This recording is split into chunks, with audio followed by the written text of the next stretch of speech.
every child, every human being, every friend, every peer deserves to have at least one person in their lives who knows the color of their eyes. And that's the human connection that transcends trauma, helps people overcome, and instills a level of resiliency that's completely life-changing. I know everyone in this room has their own story. You have your own experiences that you bring to the table every single day. So I'm hoping that our time together is just a reminder of how sometimes those interactions are so much deeper than you maybe ever could imagine.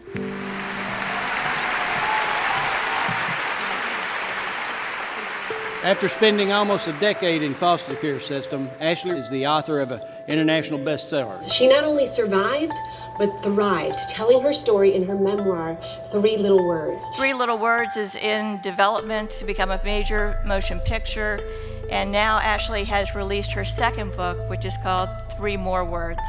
She's been featured on Montel Williams' Good Morning America, and most importantly, on the 99-cent Cool Ranch Dorito bags.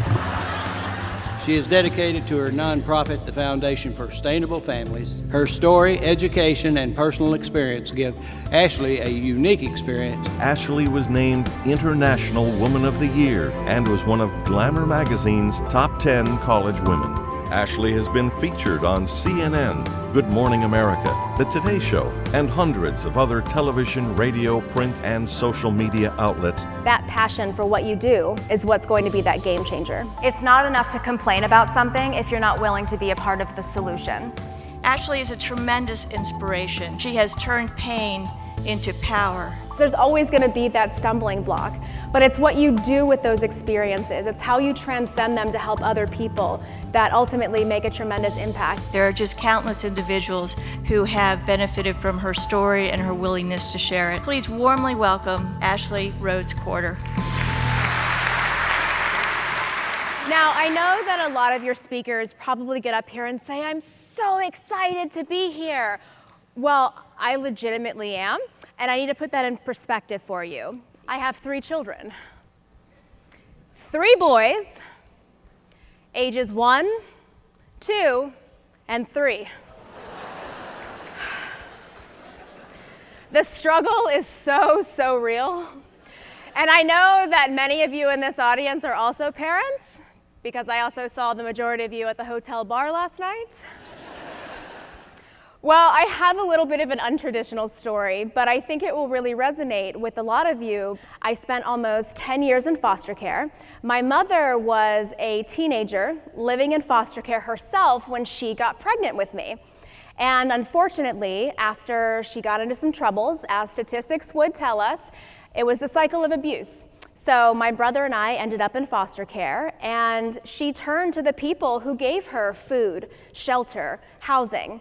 Unfortunately, those people were the drug dealers and the pimps and the people who didn't progress her life in a positive way. There is always a way to overcome even the most frustrating circumstances. I was able to find my outlet and my sanctuary in school.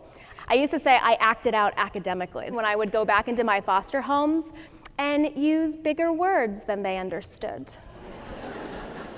And I think everybody has a variety of coping mechanisms that they use to get through their daily lives, to get through their struggles. So you have to be able to recognize within yourself, what are you processing? What's affecting you the most? Do that internal inventory to really understand what you need to identify to make yourself more productive. Unfortunately, my mom was never given that guidance. She didn't have anyone to steer her in the right direction. So my brother and I spent over a decade in foster care. I had 14 different foster homes, and I later learned that almost 25% of them were or became convicted felons. Whoopsie tootsies. That's what I would call an operational oversight. I know some of you are like, God, Ashley, way to bring it down. There's a saying that you can never hate someone if you know their story. So even with all of the people in my life that have wronged me, It's been so interesting to understand their stories and their backgrounds and why they're bringing that particular attitude to the table. And sometimes inspiration and that life-turning moment comes when you least expect it. It comes in a really scary package. It comes when you didn't even think that you were ready for it. I was really curious who could have made the biggest difference in my life. So I went through and I started counting all of the supervisors, all of the signatures, all of the different professionals that interacted with my case.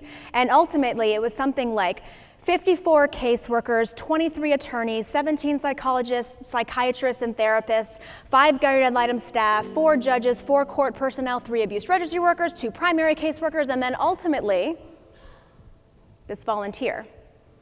So in the end, this one woman, who was the only person not paid to take care of me, was the only one who believed me when I said I was being abused.